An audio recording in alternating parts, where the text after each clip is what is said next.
A few years ago, I was at a conference and taking questions at the end, and I don't usually get hostile questions except from religious people, and they're extremely easy to handle. But then I got a hostile question which was not so easy to handle. It was a very tricky and a difficult question, and I thought, who is this? It turned out to be one of those "I'm an atheist but" questions, which are always the most difficult to deal with. It was, of course, Lawrence Krauss. I'm delighted that Lawrence is talking to us today. Please welcome. I'm going to talk about our modern picture of cosmology and how it's changed our view of the universe, the past and the future. And the observation was that the universe was static and eternal. That was the conventional wisdom in science at the time, that the universe had been around forever and would be around forever. And that's the reason why I, as a particle physicist, got involved in cosmology, because I wanted to be the first person to know how the universe would end. It seemed like a good idea. The universe must be flat.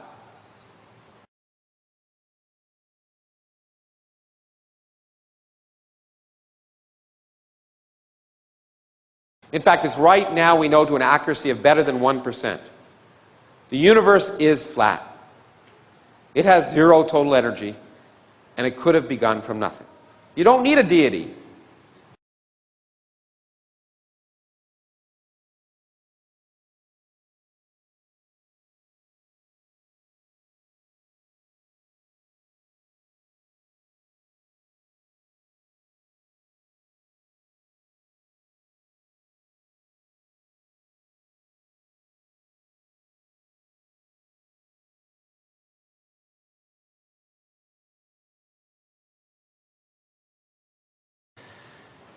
And in some sense, how that picture is clearly remarkable, and far more remarkable than the fairy tales that are made up in most religious situations.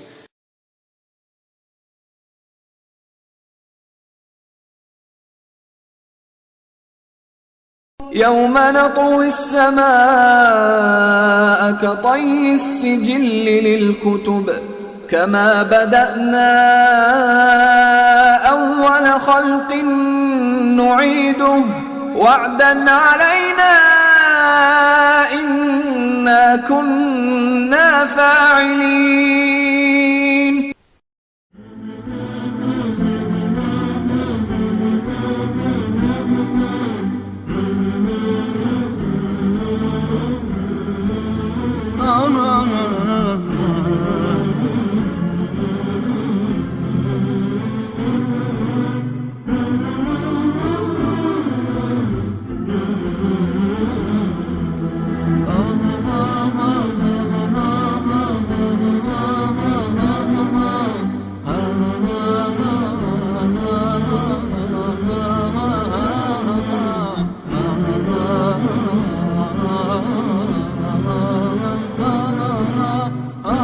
Look at other galaxies, we'll see them coming in toward us on a collision course. All of a sudden we see stars coming at us from all directions.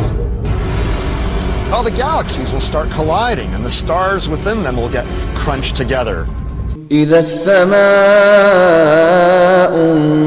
انفطرت.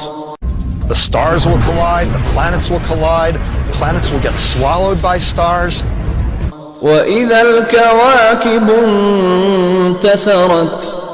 All of a sudden temperatures begin to rise. All of a sudden the oceans boil. وإذا البحار فجرت.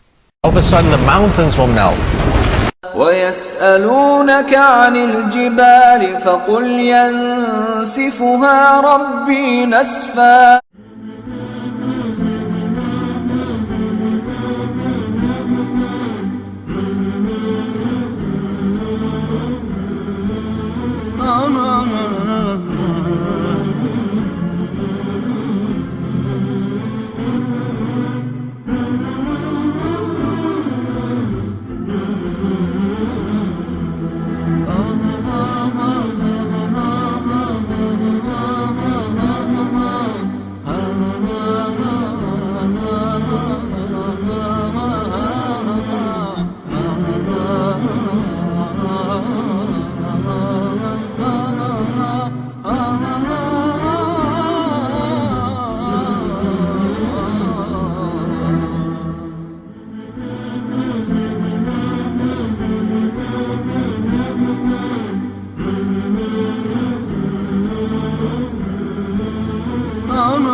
كما بدأنا أول خلق نعيده وعدا علينا إنا كنا فاعلين.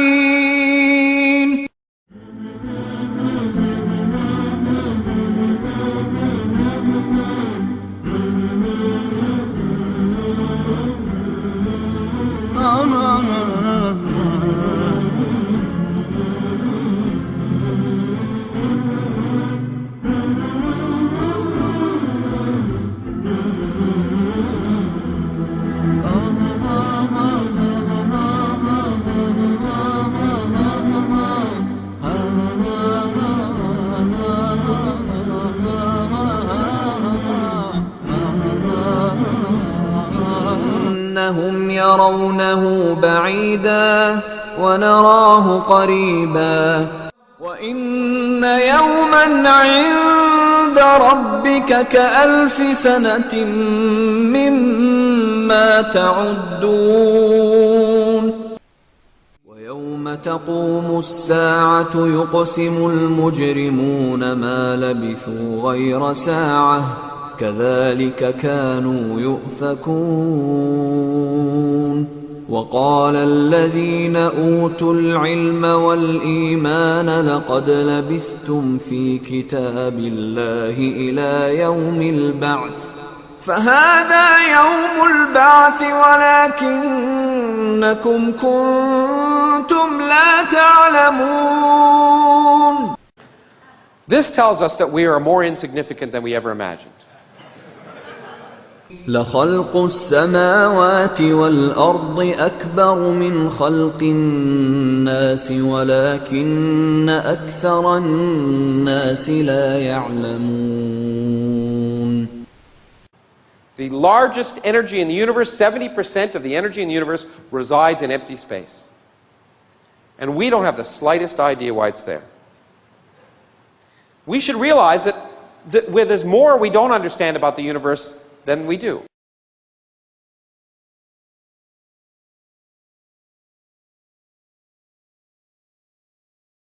وما أوتيتم من العلم إلا قليلا. And far more remarkable than the fairy tales. إذا تتلى عليه آياتنا قال أساطير الأولين. I don't usually get hostile questions except from religious people, and they're extremely easy to handle.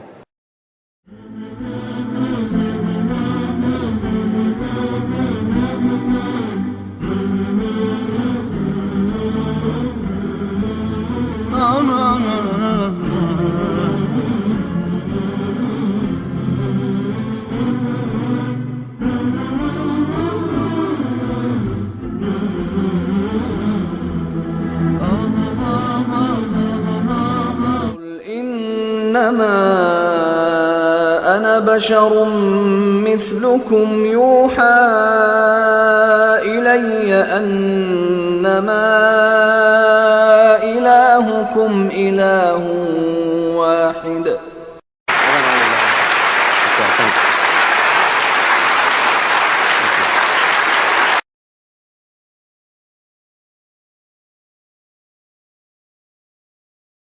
ولو ترى إذ الظالمون موقوفون عند ربهم يرجع بعضهم إلى بعض القول يقول الذين استضعفوا للذين استكبروا لولا أنتم لكنا مؤمنين.